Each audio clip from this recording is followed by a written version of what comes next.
Bonjour, c'est Julien d'UNICEF. Bienvenue dans la boîte à réponses. Aujourd'hui, on s'intéresse au vaste sujet des réseaux sociaux. À partir de quel âge les jeunes devraient-ils pouvoir s'y inscrire? À quel point faut-il les surveiller sur ces plateformes? Et plus prosaïquement, faut-il les avoir comme amis sur les réseaux sociaux? On répond à toutes ces questions avec Justine Atlan, la directrice de l'association e-Enfance. Pour s'inscrire sur un réseau social, il faut en principe avoir 13 ans. Mais tout le monde sait qu'il est très facile de mentir sur le formulaire. Quel positionnement devez-vous adopter si votre enfant a moins de 13 ans? Devez-vous le laisser faire? Quelques recommandations de Justine Atlan. Il semblerait qu'avant 13 ans, assez naturellement, les adolescents, enfin les pré-ados et les enfants n'ont pas besoin particulièrement d'être sur des réseaux sociaux. En réalité, ça ne leur apporte pas grand-chose et c'est vrai qu'il y a des risques.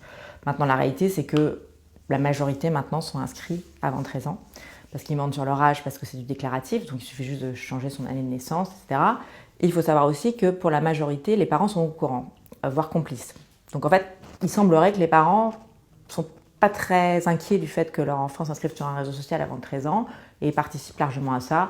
Alors souvent parce qu'eux-mêmes sont, en tout cas sur Facebook, qui est un peu quitté par les jeunes, mais en tout cas sur lesquels sont beaucoup les parents, et que l'un dans l'autre, le parent se dit bon, c'est pas très grave après tout, moi j'y suis aussi, et puis surtout ils n'imaginent pas du tout ce que fait un ado sur un réseau social, donc c'est là où il y a un gros malentendu. Donc voilà, alors après il y a deux postures à avoir effectivement. Est-ce que je tiens l'interdiction des 13 ans vaille que vaille, ou est-ce qu'à l'inverse j'essaye d'avoir un espèce de deal avec mon enfant, de contrat, de lui dire bon ok, je veux bien que tu t'inscrives avant, mais moi je te préviens, jusqu'à ce que tu aies 13 ans, je vais avoir accès à ton profil. J'irai pas tout le temps, mais je veux pouvoir à certains moments aller voir, voilà, comme ça, de façon un peu inopinée, les échanges qu'il y a sur ce profil. C'est pas une messagerie privée, hein, ça reste un réseau social, donc un lieu de partage où on échange quand même des choses qui sont partageables normalement au plus grand nombre. Et voilà, regardez ce que tu publies, quels sont les propos qui sont tenus, etc. Donc ça permet de réguler un peu. Parce que les ados ne se rendent pas toujours compte qu'il y a des propos effectivement qu'on ne tient pas comme ça sur un réseau social, des images de soi qu'on ne met pas en ligne comme ça sur un lieu public. Mais c'est vrai que si personne ne leur dit, ils ne peuvent pas forcément le savoir. Et c'est vrai que les réseaux sociaux manquent cruellement d'adultes pour effectivement réguler, donner des règles, rappeler un peu effectivement le cadre des relations dans la société. Et donc le parent peut jouer ce rôle-là. Plus vous serez présent ou présente à ses côtés, et plus l'ado saura qu'il pourra se tourner vers vous en cas de problème sur les réseaux sociaux. Pour autant, est-ce qu'être aux côtés de votre enfant sur les réseaux sociaux, ça veut dire devenir son follower sur Instagram par exemple? Pas si sûr. Sur l'idée d'être ami ou pas avec ses enfants sur les réseaux sociaux, voilà, c'est pas forcément la meilleure posture à avoir avec ses enfants, que ce soit dans le numérique ou ailleurs. Maintenant, c'est sûr que, puisque c'est le nom qu'on donne aux contacts qu'on a sur les réseaux sociaux, on peut être ami avec son enfant ou son préado si effectivement on décide de l'accompagner dans cet environnement-là dans un premier temps pour lui apprendre en partie effectivement les bonnes pratiques, à paramétrer, à comment bien réagir, etc. Mais il faut avoir conscience du fait qu'il y a un âge où l'enfant, ça ne lui pose pas de problème, voire il est content de vous avoir comme ami. Il y a en revanche un âge à partir duquel ça va devenir un peu pénible de vous avoir comme ami.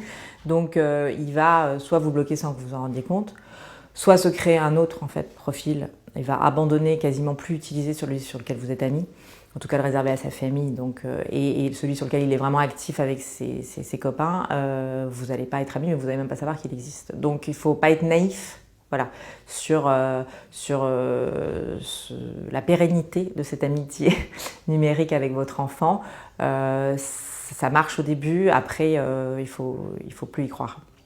Vous avez le sentiment que votre ado passe beaucoup de temps sur les réseaux sociaux, bien plus que vous n'en passiez au téléphone à son âge? Alors comment poser un cadre que chacun et chacune pourra respecter? On a tous, y compris nous, parents adultes, envie de réguler un peu ces usages qui nous ont largement tous débordés.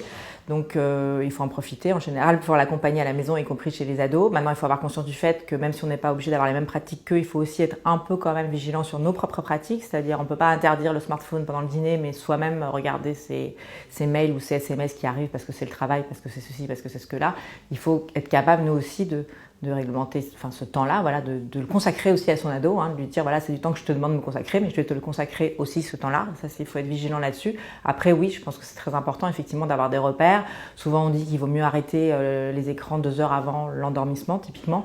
Donc c'est vrai qu'arrêter les jeux vidéo, arrêter ce type d'usage. Et pas être trop piégé par effectivement la demande de l'ado qui va toujours être si j'en ai besoin pour toujours quelque chose qu'il va inventer qui paraît primordial parce que je suis sur un groupe avec la classe, voilà. Donc il faut résister à ça et se dire non, moi je te le reprends, je te le donnerai plus tard. Mais ça encore une fois, il faut le poser tout de suite cette règle-là. Si vous n'avez pas habitué votre enfant à des règles et tout d'un coup vous en instaurez, ça va être effectivement beaucoup plus dur à mettre en place. Qu'est-ce que l'on publie sur les réseaux sociaux et qu'est-ce qui doit rester dans la sphère privée? La réponse est la même, quel que soit l'âge. Ces supports sont des médias et il est donc question d'image publique et de large diffusion. En tant que parent, vous êtes vous aussi tenu à quelques règles. Avez-vous le droit de diffuser des photos ou des vidéos de votre enfant sur vos propres réseaux sociaux? Le respect du droit à l'image, ça aussi, ça s'enseigne aux enfants et vous en êtes les premiers éducateurs. Théoriquement, alors évidemment c'est difficile de le faire avec un bébé, mais assez rapidement, il faut quand même apprendre à son enfant. D'abord lui demander s'il a envie d'être pris en photo, il y a des enfants qui aiment bien, des enfants qui n'aiment pas. Ensuite lui demander si il est d'accord pour que je diffuse cette photo ou pas, etc. Je ne dis pas forcément que ça a vocation à être pertinent à chaque fois, mais c'est comme ça qu'on va élever l'enfant avec l'idée qu'un droit à l'image, qu'est-ce que c'est, comment ça s'incarne au quotidien, parce que lui-même, du coup, quand il prendra une photo, il aura conscience du fait qu'il faut qu'il demande à la personne si elle veut bien être prise en photo, qu'il faut qu'il demande à la personne si elle veut bien la publier, voilà. Et c'est que si moi je l'ai habitué à faire ça avec lui, qu'il pourra le faire avec d'autres.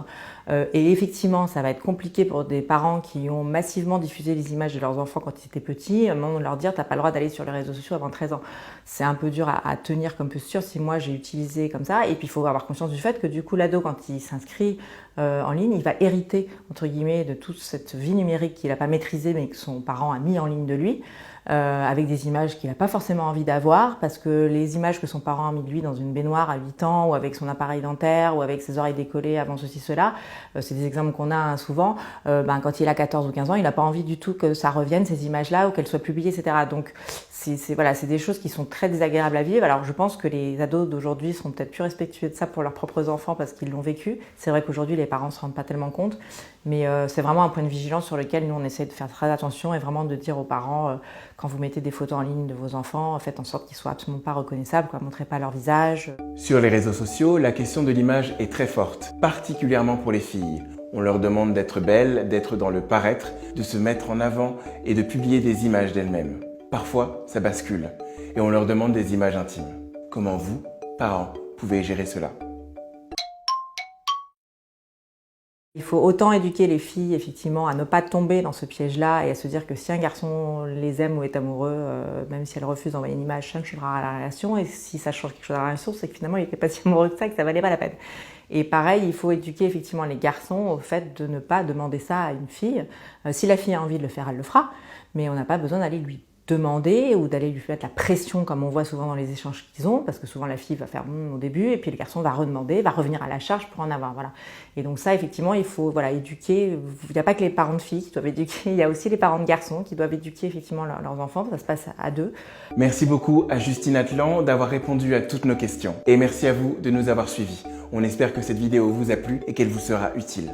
N'hésitez pas à en parler autour de vous, à partager tous les conseils qui vous ont été utiles, à réagir en commentaire et à nous poser d'autres questions. On se retrouve le mois prochain pour une nouvelle boîte à réponses.